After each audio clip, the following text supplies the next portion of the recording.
Méditation du 22 novembre. Un miracle pour moi. Jusqu'à présent, vous n'avez rien demandé en mon nom. Demandez et vous recevrez afin que votre joie soit complète. Jean 16, le verset 24. Nathalie n'avait que 8 ans, mais elle comprenait déjà l'importance de la prière. Un des moments les plus tristes de son enfance a été quand elle a eu un furoncle dans le dos. Les douleurs étaient si intenses qu'elle ne pouvait rester ni assise ni debout, ou encore moins couchée. Au début, on lui avait appliqué des remèdes maison jusqu'à ce qu'elle soit épuisée, mais sans résultat. Une opération d'urgence pour l'extraire avec sa racine fut nécessaire. Elle avait peur, mais s'efforça de ne rien montrer. Un matin, pendant le culte, le prédicateur parla de l'importance de la prière. Ce matin-là, elle prit la décision d'éviter l'intervention. Elle s'approcha d'une fenêtre où elle pouvait voir le ciel et commença à prier Jésus avec persistance. Elle lui dit la souffrance que lui causait ce furoncle dans son dos et qu'elle était terrifiée à l'idée de la douleur de lui causerait une opération. Aussi le supplia-t-elle en pleurant de la guérir, d'être son médecin, d'éradiquer sans douleur cette horrible souffrance et de lui éviter d'aller chez le médecin. Le lendemain, sa mère la réveilla et l'envoya se doucher avant d'aller chez le médecin. Mais elle savait que Dieu lui avait accordé un miracle. C'est avec crainte qu'elle toucha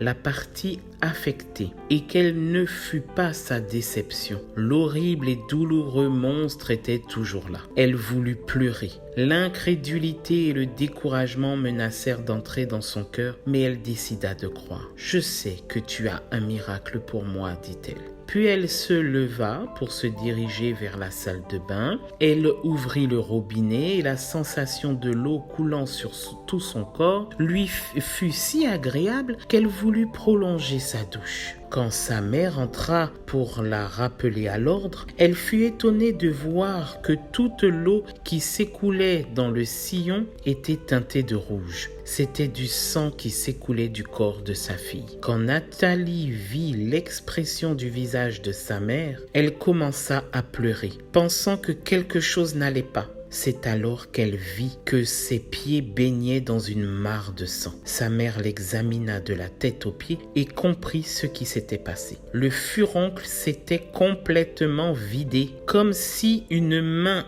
invisible l'avait percé, sans qu'elle éprouve la moindre douleur. La tristesse de l'enfant disparut. Sa foi en Christ s'affermit. Sa foi devint complète. Jésus te dit aujourd'hui, je veux te rendre ta joie complète. Demande-moi ce dont tu as besoin. Que Dieu te bénisse en cette nouvelle journée et à demain si Dieu veut.